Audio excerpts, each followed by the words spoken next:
நீரின் நடுவே தனித்துவான வாசமாயிருக்கிற உமது சுதந்திரமான மந்தையாகிய உம்முடைய ஜனத்தே உமது கோலினால் மே தொருளோம் உமது கோலினால் மே தொருளோம் உமது கோலினால் மே தருளோம் உமது கோலினால் மே தருளோம்.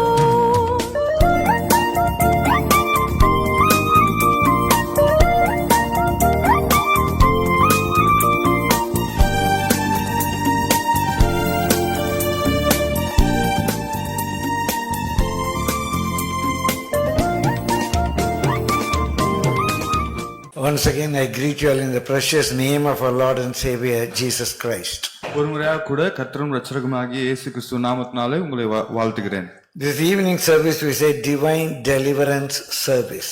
இந்த மாலை ஆராதனையை நாம் தெய்வீக விடுதலின் ஆராதனை என்று சொல்கிறோம். Very interestingly, the caption for our meditation is Divine Deliverance. இந்த மாலை வேளையின் தியானமும் கூட ஆச்சரியமாக நம் தெய்வீக விடுதலை என்றே நாம் வைத்திருக்கிறோம். Divine Deliverance. தெய்வீக விடுதலை. We'll go John chapter 8 verse 36. யோவான் 8ஆம் அதிகாரம் 36ஆம் வசனத்தை பார்க்கிறோம். John 8:36. யோவான் 8:36. If the Son therefore shall make you free, you shall be free indeed. ஆகையால் குமாரன் உங்களை விடுதலையாக்கினால் மெய்யாகவே விடுதலையாவீர்கள். If the Son sets you free, the Son of God, Jesus Christ, if Jesus Christ sets you free, you shall be free indeed. குமாரன் இயேசு கிறிஸ்து உங்களை விடுதலை ஆக்குவாரானால் நீங்கள் நிச்சயமாக விடுதலை ஆவீர்கள். Luke chapter 13. லூக்கா 13ஆம் அதிகாரம். We shall read from verse 10. 10ஆம் வசனத்திலிருந்து வாசிப்போம். It was on a Sabbath day. அது ஒரு ஓய்வு நாளிலே. And Jesus was teaching in one of the synagogues on the Sabbath. ஒரு ஓய்வு நாளிலே அவர் ஜெப ஆலயத்திலே போதகம் பண்ணி கொண்டிருந்தார். And behold, there was a woman which had a spirit of infirmity 18 years and was bowed together and could in no wise lift up herself. அப்பொழுது 18 வருஷமாய் பலவீனப்படுத்தும் ஆவியை கொண்ட ஒரு ஸ்திரீ அங்கே இருந்தால் அவள் எவ்வளவும் நிமிரக்கூடாத கூனியாயிருந்தாள். And when Jesus saw her, he called her to him and said unto her, Woman, thou art loosed from thine infirmity. இயேசு அவளை கண்டு தம்மிடத்தில் அழைத்து, ஸ்திரீயே, உன் பலவீனத்திலிருந்து விடுதலையாக்கப்பட்டாய் என்று சொல்லி, and he laid his hands on her, and immediately she was made straight and glorified God. அவள் மேல் தமது கைகளை வைத்தார். உடனே அவள் நிமிர்ந்து தேவனை மகிமைப்படுத்தினாள். So Jesus did a miracle healing. இயேசு ஒரு அற்புதத்தை இங்கே செய்திருக்கிறார். Jesus set people free. இயேசு மக்களை விடுதலையாக்கி இருக்கிறார். From their infirmities. அவருடைய பலவீனத்திலிருந்து. From demonic possession. பிசாசின் பிடியிலிருந்து. From different sicknesses and diseases. பலவிதமான வியாதி பலவீனங்களிலிருந்து. Not only from these sicknesses and diseases. வியாதியிலிருந்து மட்டுமல்ல, Jesus died on the cross to deliver us from our sin. இயேசு சிலுவையிலே நம்முடைய பாவத்திலிருந்து விடுதலையாக்க மரித்தார். It is because of that one man's obedience, அந்த ஒருவரின் கீழ்ப்படிதலினாலே we get deliverance. நமக்கு விடுதலை கிடைத்திருக்கிறது. This is the scheme of God. இது தேவனுடைய திட்டமா இருக்கிறது. He paid our debts. அவர் நம்முடைய கடன்களை தீர்த்தார். My dear brother, my dear sister, அருமையான சகோதர சகோதரிகளே, it is a divine deliverance. இது ஒரு தெய்வீக விடுதலை. You believe Jesus, you would be set free. இயேசு விசுவாசி அப்ப நீ விடுதலை ஆயிருவ. How many people are delivered from their sins? எத்தனை பேர் பாவத்திலிருந்து விடுதலையாக்கப்பட்டிருக்கிறார்கள்? From their bad habits, கெட்ட பழக்கங்களிலிருந்து, from their addictions, அவர்களுடைய அடிமைத்தனத்திலிருந்து. A wonderful deliverance. அற்புதமான விடுதலை. There are multitudes of testimonies on that. அநேக சாட்சிகள் அதில் இருக்கிறது. In a miraculous way. அற்புதகரமாக. From their sickness, அவர்களுடைய வியாதியிலிருந்து, from their disease, அவர்களுடைய பலவீனங்களிலிருந்து, from their sins, அவர்களுடைய பாவங்களிலிருந்து, from their financial constraints, from their debts. அவர்களுடைய பண பிரச்சனைகளிலிருந்து கடனிலிருந்து In a wonderful way, God has delivered them. அற்புதமான வழியிலே தேவன் அவர்களை விடுதலையாக்கி Their faith in Jesus Christ has set them free. அவர்களுடைய இயேசுவின் மேல் அவர்கள் வைத்த விசுவாசம் அவர்களை விடுதலையாக்கிட்டு. You all are a testimony for what God has done in your life through Jesus Christ. நீங்கள் எல்லோருமே தேவன் இயேசு உங்கள் வாழ்க்கையில் என்ன செய்தார் என்பதற்கு சாட்சிகளாக இருக்கிறீர்கள். It is a divine deliverance. அது ஒரு தெய்வீக விடுதலை. If the Son of God sets you free, you shall be free indeed. குமாரன் உங்களை விடுதலையாக்குவாரானால் நீங்கள் நிச்சயமாகவே விடுதலையாக்கப்படுவீர்கள். Whatever your captivity may be, your slavery may be. நீங்க என்ன வகையான கட்டளையோ அடிமைத்தனத்திலோ இருந்திருக்கலாம். If the Son of God sets you free, you shall be free indeed. குமாரன் உங்களை விடுதலையாக்குவாரானால் நீங்கள் நிச்சயமாகவே விடுதலையாவீர்கள். There was a man possessed with a legion of spirits. ஒரு மனிதன் அநேக பிசாசுகளின் பிடியில இருந்தான். A legion. அநேக பிசாசுகள். And nothing was able to set him free. தேவன் அவனை விடுதலையாக்கினார். But nothing was able to set him free. ஒன்றுமே அவனை விடுதலையாக்க முடியவில்லை. They put him in chains. அவனை சங்கிலியிலே கட்டி வைத்திருந்தார்கள். And he was able to put them asunder. அதெல்லாம் உடைச்சு போட்டுருவான். அவர்கள் அதையெல்லாம் உடைச்சு போட்டுருவான். They were binding him in ropes. அவனை கயிறிலே கட்டி வைத்திருப்பார்கள். They all were cut. அவன் எல்லாத்தையும் அறுத்து போட்டுருவான். There was no deliverance. அவனுக்கு விடுதலையே இல்லை.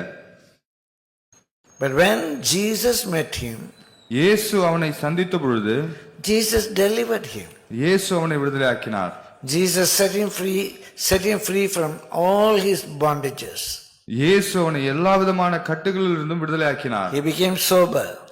அவன் தெளிவானான். He was sitting at the feet of Jesus then. அவன் இயேசுவின் பாதத்திலே அமர்ந்திருந்தான். My dear brother, my dear sister. அருமையான சகோதர சகோதரிகளே, Even today we see it's happening in our lives, in every Christian church and in our church also. இந்த காரியங்கள் இன்று வரையிலுமே அநேக சபைகளிலும் நம்முடைய சபையிலும் தொடர்ந்து நடந்து கொண்டிருக்கிறது. They are drunkard, thrown on the streets, wonderfully delivered. He is a testimony in our midst. குடித்து தெருவிலே கிடந்தவர் நம்முடைய மத்தியிலே இப்பொழுது விடுதலையாக்கப்பட்டு சாட்சியாக இருக்கிறார். How was he delivered? எப்படி அவர் விடுதலையாக்கப்பட்டார்? The Son of God sets you free, you shall be free indeed. குமாரன் உங்களை விடுதலையாக்குவாரானால் நீங்கள் நிச்சயமாக விடுதலையாவீர்கள். Faith in Jesus Christ. இயேசுவை விசுவாசியுங்கள். Faith in the finished work of Jesus Christ on the cross of Calvary sets us free. இயேசு சிலுவையிலே செய்து முடித்த காரியத்தை விசுவாசிக்கும் பொழுது நாம் விடுதலையாக்கப்படுவோம். My dear brother, my dear sister. அருமையான சகோதர சகோதரிகளே, It is Jesus' finished work on the cross of Calvary. இயேசு சிலுவையிலே கல்வாரி சிலுவையிலே செய்து முடித்த வேலை. But we receive that blessing when we believe. நாம் விசுவாசிக்கும் பொழுது அதை நாம் பெற்றுக்கொள்வோம். I give a simple example. நான் ஒரு எளிமையான ஒரு விளக்கத்தை கொடுக்க விரும்புகிறேன். Just imagine a man is in a debt of say some 20 lakhs rupees. ஒரு மனிதன் ஒரு 20 லட்சம் ரூபாய் கடனில் இருக்கிறார் என்று நாம் வைத்துக் கொள்வோம். There was no way that he was able to repay the debt. அதை திரும்ப செலுத்தத்தக்க ஒரு வழியுமே இல்லை. The creditors are going to come, take him alone, they are going to harass him. அந்த கடன் கொடுத்தவர்கள் வந்து கடனை கேட்டு அவனை இப்பொழுது தொல்லைப்படுத்த போகிறார்கள். They will abduct him, they may beat him, break his legs, something they will harm him. அவனை கடத்தி கொண்டு போகலாம், அவன் காலை உடைக்கலாம், அவனை ஏதாவது செய்து அவனை காயப்படுத்தலாம். There is no way that he could escape. அதிலிருந்து அவனை தப்பிக்கவே முடியாது. Except death, there is nothing that he could do. மரணத்தை தவிர வேற எந்த வழியுமே அவனுக்கு இல்லை. He was totally broken. அவன் முற்றிலுமாக உடைக்கப்பட்டிருக்கிறான். One of his relatives, அவனுடைய ஒரு உறவினர், maybe his chittappa somewhere else, ஏதோ இடத்துல இருக்க அவருடைய சித்தப்பா வைத்துக் கொள்வோம், he heard about it. அவர் அதை பற்றி கேள்விப்பட்டிருக்கிறார். He took pity for his nephew. அவனுக்காக இரக்கப்பட்டார். And what all he had, he sold and he paid the debt. எல்லாவற்றையும் அவர்கிட்ட இருந்த எல்லாவற்றையும் விற்று அந்த கடனை அவர் ஏதோ கட்டிவிட்டார். And he took the papers and tore it. அந்த கடன் பத்திரங்களை வாங்கி, the documents. அந்த கடன் பத்திரங்களை வாங்கி அவர் கிழித்து போட்டு விட்டார். Somebody come running to this man.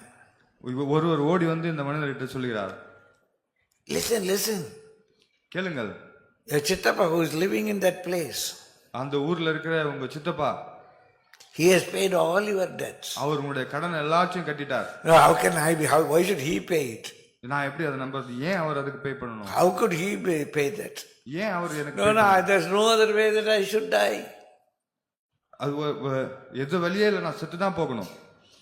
Even after his debts are paid, அவருடைய எல்லா கடன்களும் கட்டப்பட்ட பின்பும், as long as he can't believe it, அவர் அதை விசுவாசிக்காமல் இருக்கிறதுனால, he cannot experience of the deliverance it is already issued. அவருக்கு ஏற்கனவே கொடுக்கப்பட்ட அந்த விடுதலையை அவரால் அனுபவிக்க முடியவில்லை. Suppose he believes this good news, அவர் அந்த நல்ல செய்தியை விசுவாசிக்கிறார் என்று வைத்துக்கொள்வோம். immediately a joy will come. உடனடியாக ஒரு சந்தோஷம் அவர் மனதில் வரும். He has not seen that Chittappa, he doesn't know his debts are paid, but he just believed. அவர் சித்தப்பா அவர் பார்த்ததில்லை, இப்ப அவருக்கு கடன் கட்டப்பட்டதா இல்லையா என்று தெரியாது, ஆனால் அவர் நம்புகிறார். Immediately jumps and says, உடனே குதித்து சொல்லுவார், is it true that my Chittappa has paid all my debts? இது உண்மையா? என்னோட சித்தப்பா என்னோட கடன் எல்லாத்தையும் கட்டி I will just go and fall at his feet and kiss his feet and say, thank you Chittappa, thank you Chittappa.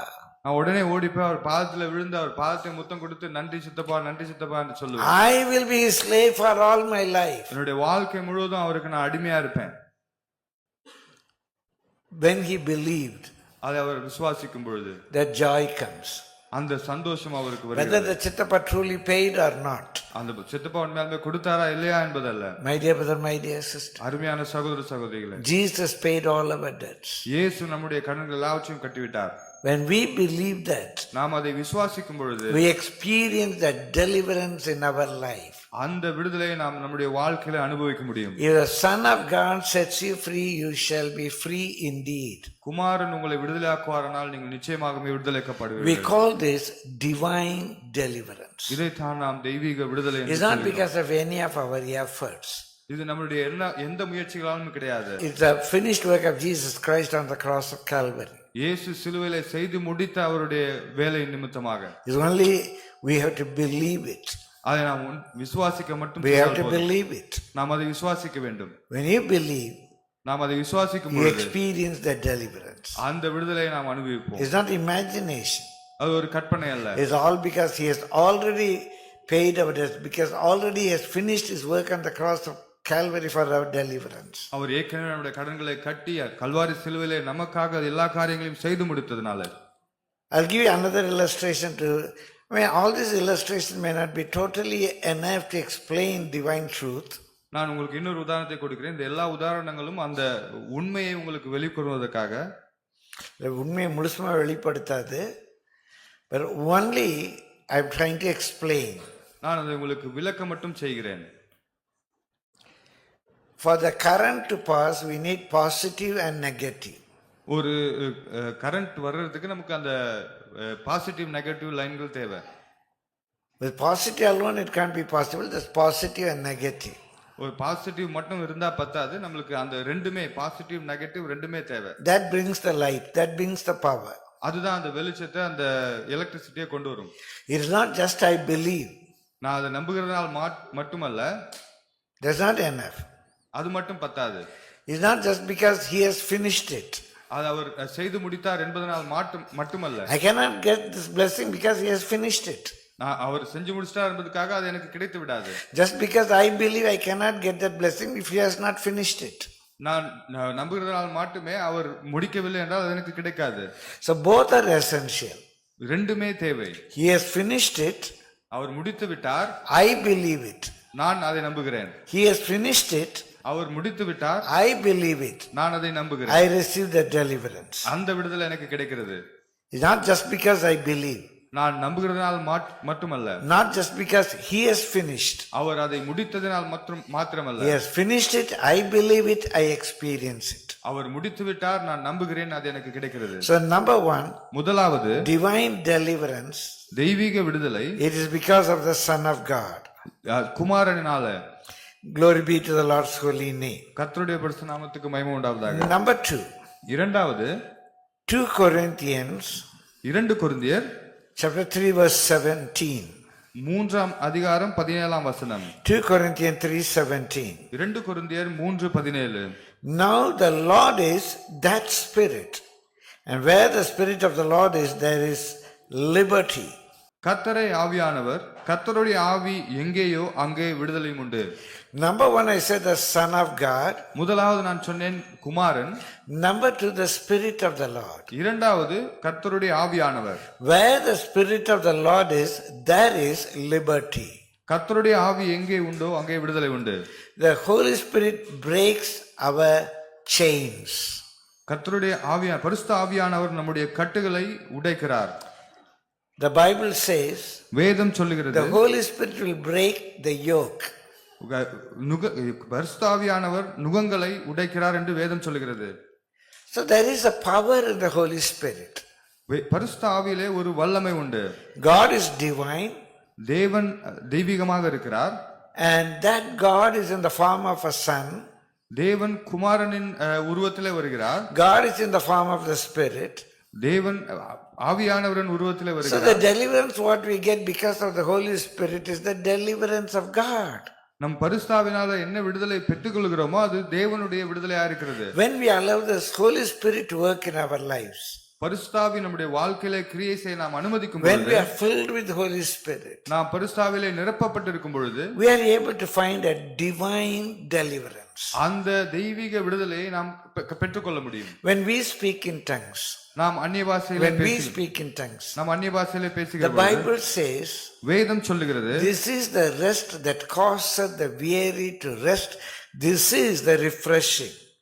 இளைத்தவனை இளைப்பார பண்ணத்தக்க இளைப்பாறுதல் இதுவே ஆறுதல். This is the rest that causeth the weary to rest. இளைத்தவனை இளைப்பாறத்தக்க விடுதலை. That is speaking in tongues. அது அந்நிய பாஷையிலே பேசுகிறது. Many people after their ignorance they say speaking in tongues is வளரல். அந்நிய பாஷையிலே பேசுகிறதை உளறல் என்று அநேகர் அறியாமலால் சொல்லுகிறார்கள். That's not வளரல். அது உளறல் கிடையாது. My dear, it's a spiritual mechanism for our deliverance. அது ஒரு நம்முடைய விடுதலைக்காக ஒரு ஆவிக்குரிய நிலையா இருக்கிறது. When we speak in tongues, we speak with God. நாம் அந்நிய பாஷையிலே பேசுகிற பொழுது தேவனோடு பேசுகிறோம். When we speak in tongues, we speak the mysteries of God. நாம் அந்நிய பாஷையிலே பேசுகிற பொழுது தேவனுடைய ரகசியங்களை பேசுகிறோம். When I preach, when I prophesy, others may be edified. நான் பேசுகிற பொழுது, நான் பிரசங்கிக்கிற பொழுது மற்றவர்களுக்கு அது பக்தி விருத்தி உண்டாக்கும். But when I speak in tongues, நான் அந்நிய பாஷையிலே பேசுகிற பொழுது I am edified. எனக்கு அது பக்தி விருத்தி There is உண்டாக்குகிறது. power in speaking in tongues. அந்நிய பாஷையிலே பேசுகிறதுல ஒரு வல்லமை இருக்கிறது. My dear brother, my dear sister, அருமையான சகோதர சகோதரிகளே, probably I don't want to use the word ignorance. It is lack of knowledge or lack of information that people think speaking in tongues is வளரல். My dear brother, my dear sister, அருமையான சகோதர சகோதரிகளே, அது ignorance, முட்டாள்தனம் என்றெல்லாம் நான் சொல்ல மாட்டேன். அதை பற்றி உள்ள ஒரு அறிவு இல்லாததுனால அந்நிய பாஷையில் பேசுறதெல்லாம் வளரல் நினைக்கிறாங்க. இட்ஸ் a spiritual mechanism, ஒரு ஆவிக்குரிய ஒரு தன்மை. நம்மை விடுவிக்குது, நம்முடைய கட்டுகளை உடைக்குது. There is power in the Holy Spirit. பரிசுத்தாவிலே ஒரு வல்லமை இருக்கிறது. Holy Spirit edifies us. பரிசுத்தாவி நம்மை பக்தி விருத்தி உண்டாக்குகிறார். Literally it builds us up. நம்மை அவர் கட்டுகிறார், கட்டி எழுப்புகிறார். The Holy Spirit builds us up. நம்மை கட்டி எழுப்புகிறார். And the Holy Spirit sets us free. அவர் நம்மை விடுதலையாக்குகிறார். The Holy Spirit sets us free. பரிசுத்த ஆவியானவர் நம்மை விடுதலையாக்குகிறார். In Luke chapter 4, லூக்கா 4ஆம் அதிகாரம் verse 18, 18ஆம் வசனம், Jesus quotes from Isaiah. ஏசாயாவிலிருந்து இயேசு அதை மேற்கோள் காட்டுகிறார். The Spirit of the Lord is upon me. கர்த்தருடைய ஆவியானவர் என்மேல் இருக்கிறார். Because he has anointed me to preach the gospel to the poor. தரித்திரருக்கு சுவிசேஷத்தை பிரசங்கிக்கும்படி என்னை அபிஷேகம் பண்ணினார். He hath sent me to heal the brokenhearted, to preach deliverance to the captives, and recovering of sight to the blind, to set at liberty them that are bruised.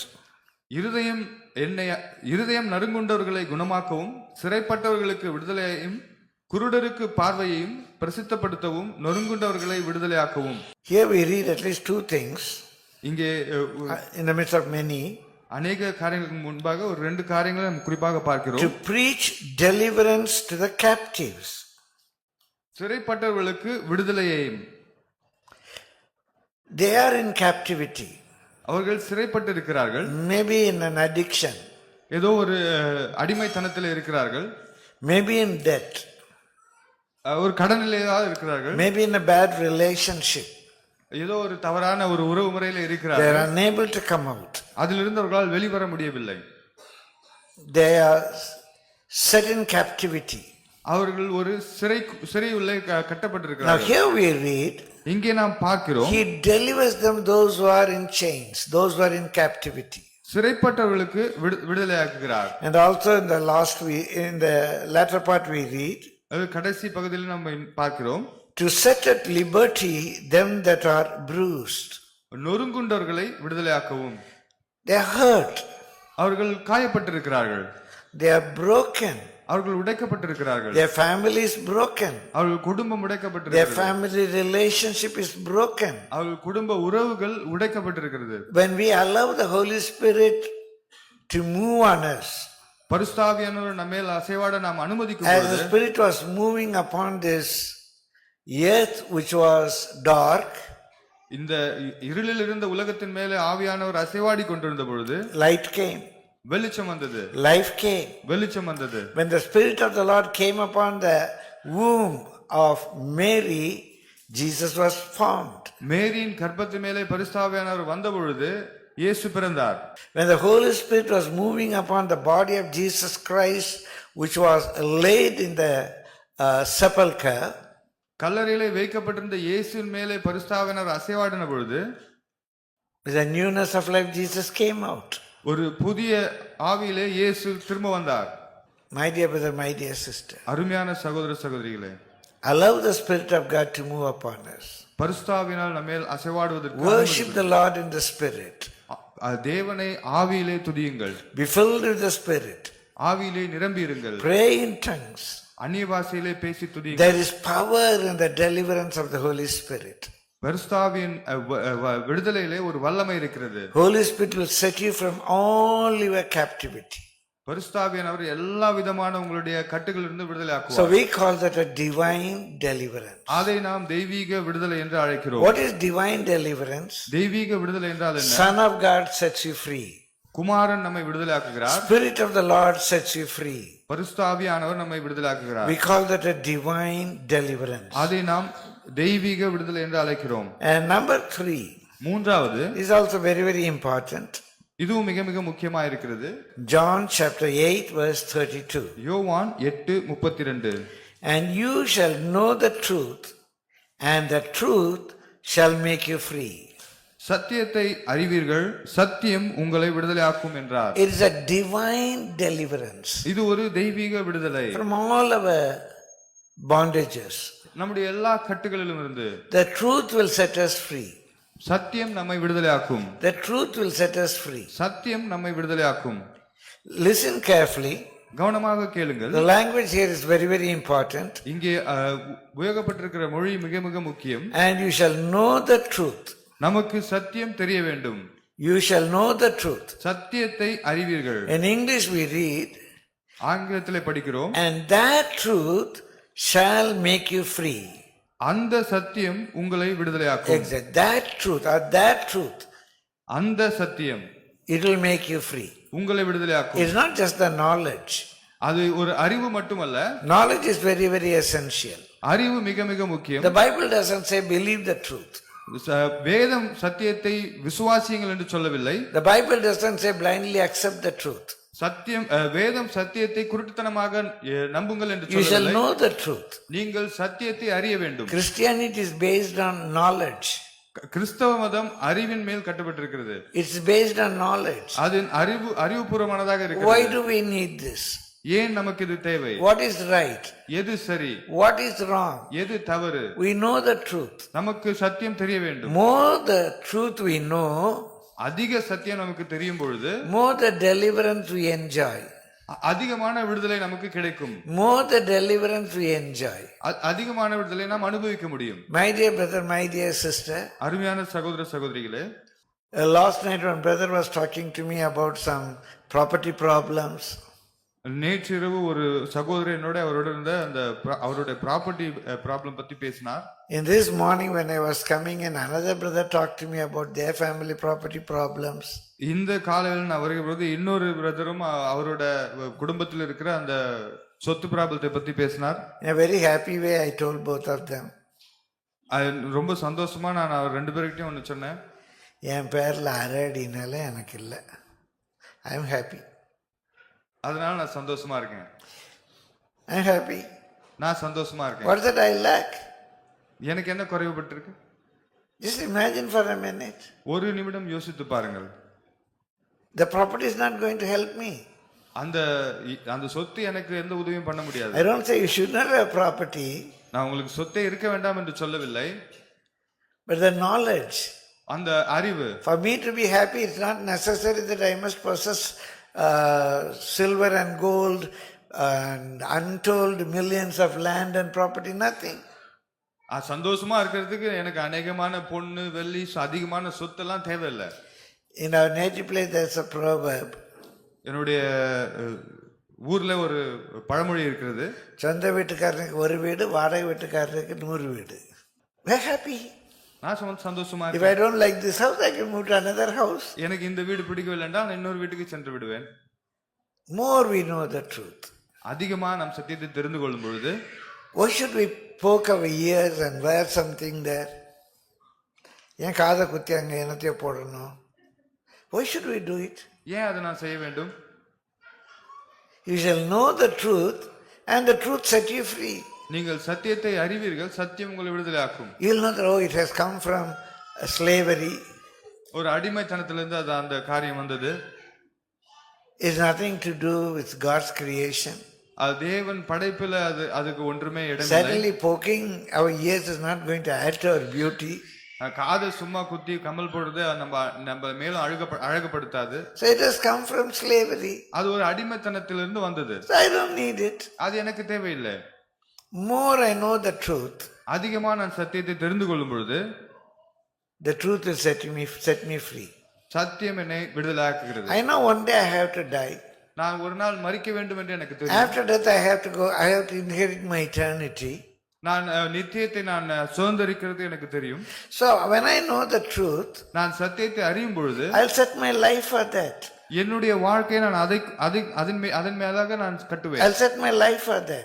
அதன் நித்தம் நான் என்னுடைய வாழ்க்கையை கட்டுவேன். Because it is certain for me. அது எனக்கு நிச்சயமா இருக்கிறது. This world is not my home. இந்த உலகம் என்னுடைய வீடு இல்ல. I know the truth. எனக்கு சத்தியம் தெரியும். I have to die. நான் If மரிக்க the coming of the Lord is delayed, I will die. கர்த்தருடைய வருகை தாமதிக்குமானால் நான் ஒரு நாள் மரித்து போவேன். So more you know the truth, அதிகமா நமக்கு சத்தியம் தெரியும் பொழுது that truth will set us free. அந்த சத்தியம் உங்களை விடுதலையாக்கும். When you know the truth about eternity, that truth will set you free. நித்தியத்தை குறித்து உங்களுக்கு இருக்கிற அந்த சத்தியம், அறிந்திருக்கிற சத்தியம் உங்களை நித்தியத்துக்கு நேராக If you விடுதலையாக்கும். know the truth what is worldliness, that truth will set you free from worldliness. உலகம் என்பதை குறித்த சத்தியம் என்னவென்று உங்களுக்கு தெரியுமானால் அந்த உலகத்திலிருந்து உங்களை விடுதலையாக்கும். More you know the truth will set you free. அதிகமாக நீங்கள் சத்தியத்தை தெரிந்து கொள்ளும் பொழுது சத்தியம் உங்களை விடுதலையாக்கும். We will not be slaves to anybody. நாம் யாருக்கும் அடிமையா இருக்க வேண்டியதில்லை. We enjoy our freedom very much. நாம் நம்மளுடைய விடுதலையை அதிகமாக அனுபவிக்க முடியும். When India was getting freedom, independence from British people, India ஆங்கிலேயரிடமிருந்து விடுதலையை பெற்றுக்கொண்ட பொழுது Mahatma Gandhi said, Mahatma Gandhi இப்படியாக சொன்னார், this is not true freedom. இது உண்மையான விடுதலை அல்ல. Freedom from British rule, that's not a true freedom. ஆங்கிலேயரின் ஆட்சியிலிருந்து நமக்கு கிடைத்திருப்பது உண்மையான விடுதலை அல்ல.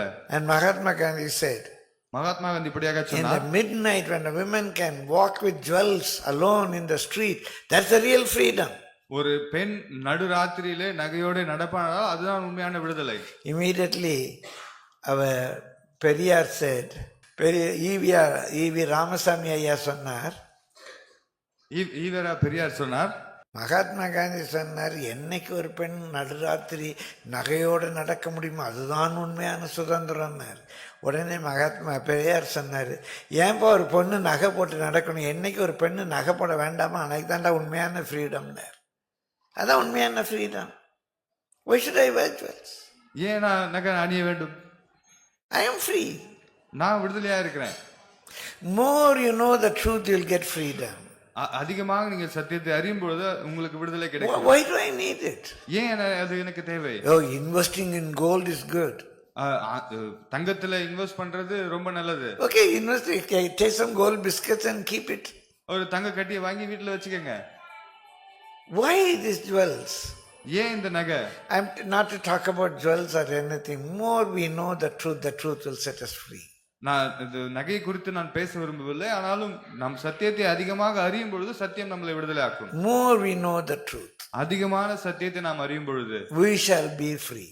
நாம் விடுதலையாக்கப்படுவோம். The Bible says, வேதம் சொல்லுகிறது, Jesus said, இயேசு சொன்னார், if somebody is smites on one leg, you show the other. யாராவது உங்க ஒரு கன்னத்துல இருந்தால் இன்னொரு கன்னத்தை காட்டுங்கள். Is it a cowardishness? அது ஒரு கோழைத்தனமா? Just imagine. அது யோசித்து பாருங்கள். He hits me. ஒருவர் அடிக்கிறார், I hit him back. நான் திரும்ப அவரை அடிக்கிறேன். With more force he hits me. திரும்ப அதிக பலத்தோட அவர் என்ன அடிக்கிறார். One tooth fell.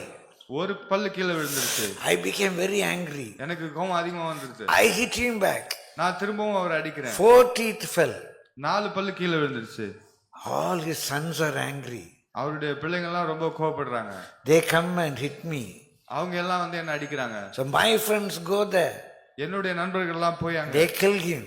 அவரை கொன்னுடுறாங்க. So his people come. அவருடைய பிள்ளைகள் அவங்க அவருடைய மக்கள் வராங்க. They burn my house. அவங்க இந்த வீட்டை எரிக்கிறாங்க. Why all this? ஏன் இவ்வளவு பிரச்சனை? He hit me, I showed the other teeth. That's the bravery. அது அவர் என்ன அடிச்சாரு, நான் இன்னொரு கண்ணத்தை காட்டினா அதுதான் வீரம். Hit me, hit you again. நீங்க அடிச்சீங்களா, இன்னொரு கண்ணத்தை காட்டு. படா இவன்ட்டு இவன் அடிச்சிருக்கிறது. அடிச்சாலும் நிறுத்த மாட்டேன், பிறகு அடிச்சு என்ன பண்ணப்பா. You shall know the truth will set you free. நீங்கள் சத்தியத்தை அறிய வேண்டும், சத்தியம் உங்களை விடுதலை ஆக்கும். This is a divine deliverance.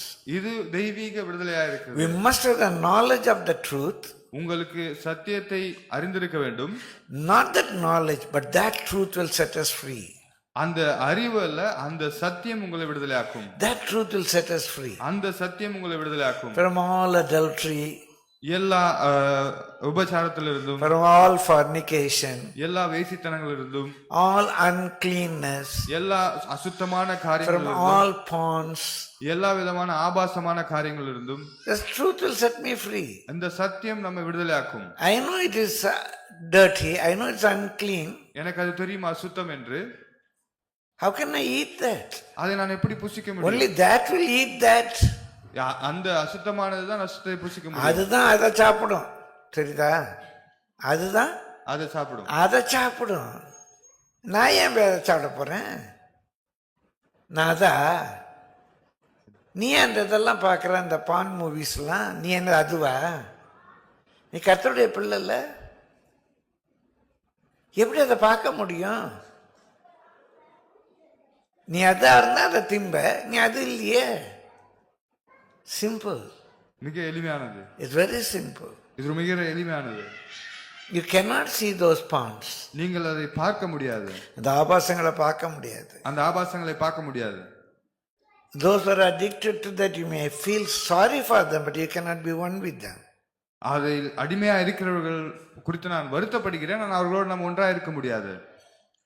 The truth has set us free. சத்தியம் நம்மை விடுதலையாக்கும். The truth has set us free. சத்தியம் நம்மை விடுதலையாக்கும். அதை நான் திங்க மாட்டேன். My dear brother, my dear sister, அருமையான சகோதர சகோதரிகளே, the truth will set you free. சத்தியம் நம்மை விடுதலையாக்கும். I call that solid truth. அதை நான் உறுதியான சத்தியம் என்று நான் அழைக்கிறேன். Solid truth, திடமான சத்தியம். திடமான சத்தியம். Why I call that solid truth? ஏன் அதை நான் திடமான சத்தியம் என்று அழைக்கிறேன்? Just imagine. யோசித்து பாருங்கள். I take water, this water. இந்த தண்ணியை நான் எடுக்கிறேன். When I pour this water in this bottle, இந்த தண்ணியை நான் இந்த பாட்டில நான் ஊற்றும் பொழுது, it has taken this shape. இந்த உருவத்தை அந்த தண்ணி எடுத்துக்கொள்கிறது. Now I pour this water in another bottle or in a tumbler. ஒரு கிளாஸ்ல ஒரு டம்ளர்ல இந்த தண்ணியை நான் ஊற்றும் பொழுது, it will take the shape of that tumbler. அந்த டம்ளரோட உருவத்தை அந்த தண்ணி எடுத்துக்கும். Maybe I pour this water in a cup. ஒரு கப்ல நான் அந்த தண்ணியை ஊற்றும் பொழுது, it will take the shape of that cup. அந்த கப்போட உருவத்தை தன்மையை Now எடுத்துக்கொள்ளும். this water doesn't have any shape. இந்த தண்ணிக்கு எந்த உருவமும் இல்ல. This water doesn't have any shape. இந்த தண்ணிக்கு எந்த உருவமும் இல்ல. It will take the shape of the container. எந்த நம்ம கோப்பையில குடுவையில போடுறோமோ அந்த உருவத்தை அதை எடுத்துக்கொள்ளும். But take a solid stone. ஒரு பலமான ஒரு திடமான கல்லை எடுத்துக்கொள்ளுங்க. A very solid one. ஒரு ரொம்ப திடமான ஸ்ட்ராங்கான கல். If I push that stone into this bottle, அந்த கல்லை நான் இந்த பாட்டில் உள்ள நான் திணிக்கும் பொழுது that stone may break this bottle, அந்த கல் இந்த பாட்டிலை உடைக்குமே தவிர or the stone can try to make this bottle into its shape, அந்த கல் இந்த பாட்டிலை அந்த கல்லுக்கு ஏத்த மாதிரி மாற்ற முயற்சிக்கும். but that stone will not change. அந்த கல் மாறாது. That is the truth. அதுதான் சத்தியம். Place to place it will not change. இடத்துக்கு இடம் அது மாறாது. It's a solid rock. அது ஒரு திடமான கல். Solid truth. திடமான சத்தியம். In America, in England, in China, in India, truth is truth. அமெரிக்காவிலயோ சைனாவிலயோ இந்தியாவிலயோ இங்கிலாந்துலயோ சத்தியம் சத்தியம் தான். In the days of Paul, in the days of Sundaramaya, in the days of Robert Simon, truth is truth. பவுலின் காலத்திலோ போதகர் சுந்தரமையா காலத்திலோ போதகர் Robert Simon ஐயா காலத்திலோ சத்தியம் சத்தியம் தான். 2 plus 2 is equal to 4. 2 + 2 4. Anywhere it is the same. எந்த இடத்திலும் அது ஒன்றுதான். Only that truth will set you free. அந்த சத்தியம் மட்டும்தான் உங்களை விடுதலையாக்கும். That's a wonderful motto our India has got. I'm very proud to be an Indian. இந்தியாவிலே ஒரு ஒரு ஒரு அருமையான ஒரு கொள்கை இருக்கிறது. சத்தியமே ஜெயதே. சத்தியமே ஜெயதே. சத்தியம் ஜெயிக்கட்டும். My dear brother, my dear sister, அருமையான சகோதர we சகோதரி, shall know the truth and the truth will set us free. நமக்கு நாம் சத்தியத்தை அறிய வேண்டும். சத்தியம் நம்மை விடுதலையாக்கும். That's a divine deliverance. அதுதான் ஒரு தெய்வீக விடுதலையா இருக்கு. Son of God sets us free. குமாரன் நம்மை விடுதலையாக்குகிறார். Spirit of the Lord sets us free. ஆவியானவர் பரிசுத்தாவியானவர் நம்மை விடுதலையாக்குகிறார். Solid truth sets us free. திடமான சத்தியம் நம்மை விடுதலையாக்குகிறது. And I'll tell you another one interesting thing. அடுத்த ஒரு சுவாரஸ்யமான காரியம் Acts chapter 12 verse 11. அப்போஸ்தலர்கள் 12:11. Acts chapter 12 verse 11. அப்போஸ்தலர்கள் 12:11. The whole passage we don't have time to read. முழு அதிகாரத்தையும் வாசிக்க நமக்கு. Peter was in the prison. பேதுரு சிறைச்சாலையில் இருந்தார். Now the angel came to set him free. அந்த தூதர்கள் அவரை விடுதலையாக்க வந்திருந்தார்கள். And when Peter was come to himself, he said, "Now I know of a surety that the Lord hath set his angel and hath delivered me out of the hand of Herod and from all the expectation of the people of the Jews." பேதுருவுக்கு தெளிவு வந்தபொழுது, ஏரோதின் கைக்கும் யூத ஜனங்களின் எண்ணங்களுக்கும் என்னை விடுதலையாக்கும்படிக்கு கர்த்தர் தம்முடைய தூதனை அனுப்பினார் என்று நான் இப்பொழுது மெய்யாய் அறிந்திருக்கிறேன் என்றான். Peter was in chains. பேதுரு சங்கிலிகளால கட்டப்பட்டிருந்தார். Probably the next day he is going to be killed. அடுத்த நாள் கொல்லப்பட்டிருக்கலாம். The angel came into that prison. தேவ தூதன் அந்த சிறைச்சாலைக்கு வந்தார். He removed his chains. அந்த சங்கிலிகளை எடுத்து போட்டார். He opened the doors of the prison.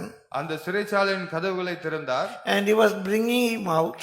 அவரை அந்த சிறைச்சாலையிலிருந்து வெளியே கொண்டு வந்தார். Bring him out of the city. அந்த ஊருக்கு வெளியே கொண்டு வந்தார். The city gates were opened. அந்த ஊரின் கதவுகள் திறக்கப்பட்டிருந்தது. In a wonderful way he was brought out. ஒரு அற்புதமான வழியிலே அவரை வெளியே கொண்டு வந்தார். Now Peter says, இப்பொழுது பேதுரு சொல்லுகிறார், "Now I know God has sent his angel and set me free." எனக்கு இப்பொழுது தெரியும், தேவன் தம்முடைய தூதர்களை அனுப்பி என்னை விடுதலையாக்கினார். In a very supernatural way. ஒரு இயற்கைக்கு மேம்பட்ட நிலையில, beyond our imagination. நம்முடைய கற்பனைகளுக்கு மேலான ஒரு நிலையில, transcending our brains. நம்முடைய புத்தியை கடந்து in a supernatural intervention God would deliver us. ஒரு இயற்கைக்கு மேலான ஒரு இடைப்படுதலை தேவன் நம்மளை may not be a daily occurrence. அது தினமும் நடக்கிற காரியம் அல்ல. may not be a daily occurrence. அது தினமும் நடக்கக்கூடிய காரியமாக இருக்க முடியாது. but in many ways we could see God's supernatural intervention in our life.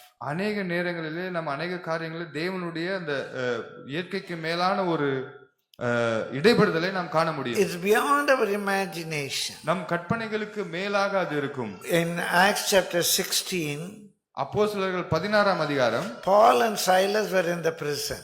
பவுலும் சீலாவும் சிறைச்சாலையில் இருக்கிறார்கள். And they were in chains and their legs were put in stocks.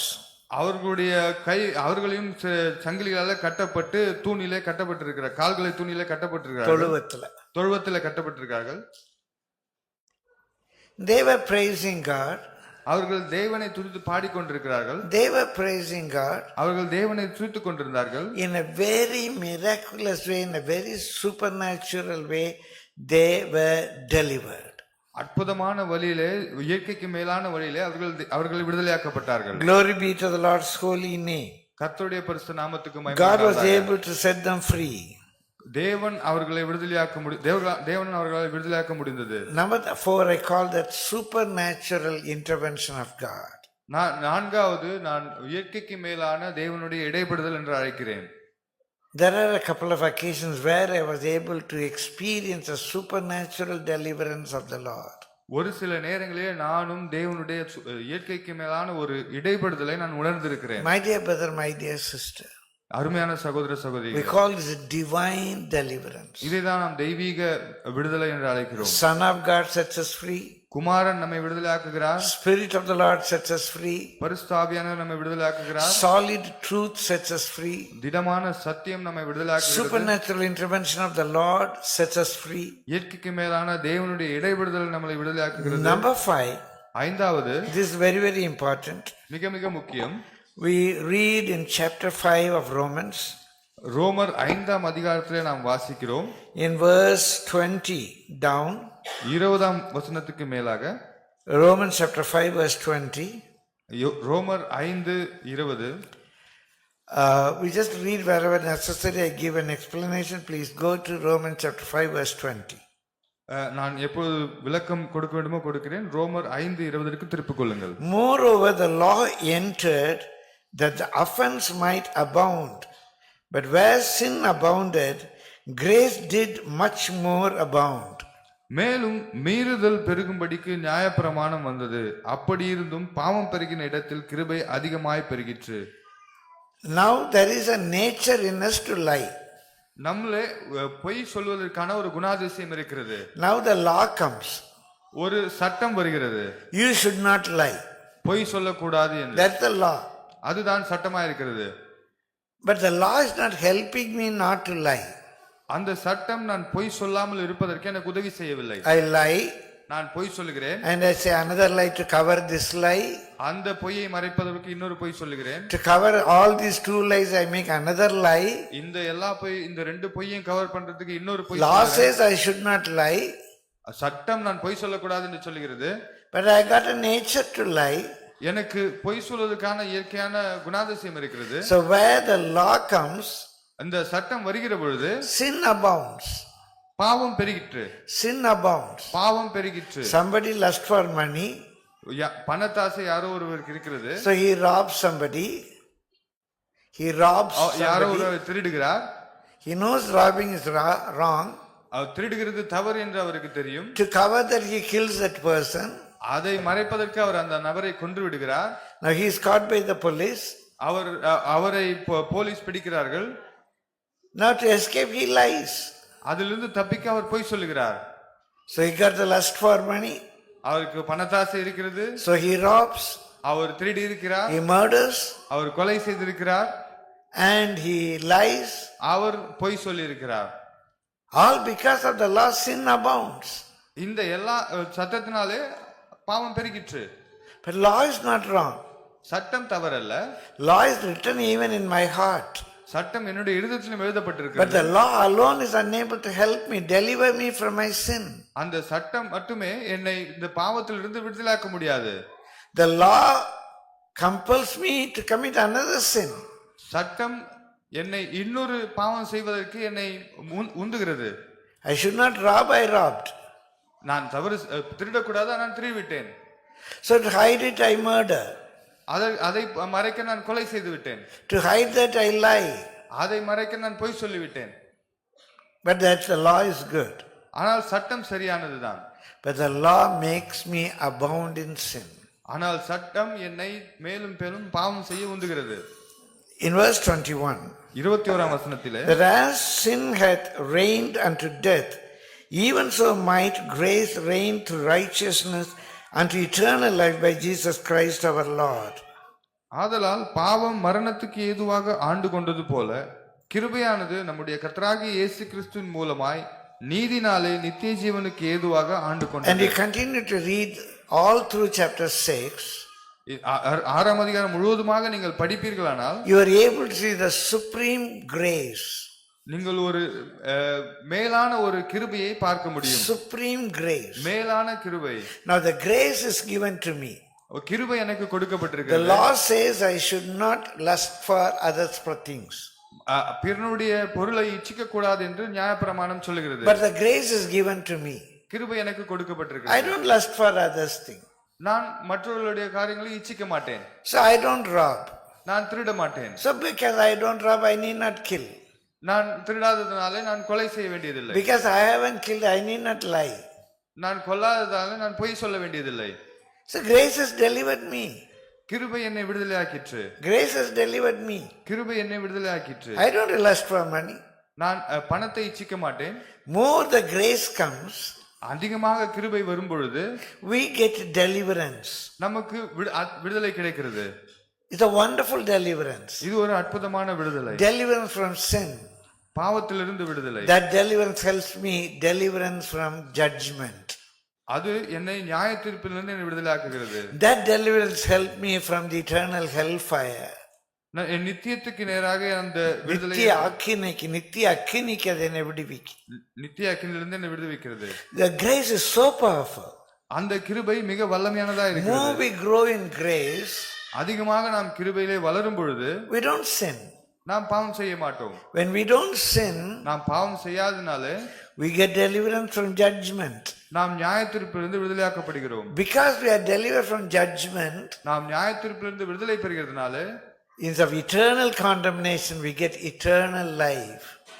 நித்திய ஆக்கினிலிருந்து விடுதலையாக்கப்பட்டு நித்திய ஜீவனுக்குள்ளாக வருவோம். What a powerful deliverance we can enjoy. அது ஒரு எப்படி ஒரு வல்லமை விடுதலையை நாம் அனுபவிக்கிறோம். Jesus gives me grace. இயேசு நமக்கு கிருபை கொடுக்கிறார். Receiving Jesus, receiving grace. இயேசுவை ஏற்றுக்கொள்வது கிருபையை ஏற்றுக்கொள்வது. I fulfill the law. நான் நியாயப்பிரமாணத்தை நிறைவேற்றுகிறேன். It's not because I fear the law. நான் நியாயப்பிரமாணத்துக்கு பயப்படுவதனால் It மட்டுமல்ல, is because the grace is given to me.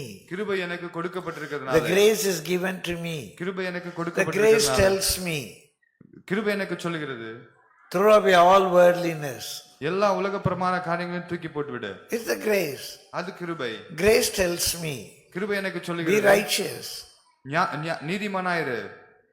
The grace tells me, கிருபை எனக்கு சொல்லுகிறது, anything ungodly, throw it away. தேவத்தனம் இல்லாத எல்லாவற்றையும் தூக்கி போடு. அவபக்தியான எண்ணத்தெல்லாம் தூக்கி போடு. The grace teaches me. கிருபை எனக்கு போதிக்கிறது. The grace helps me.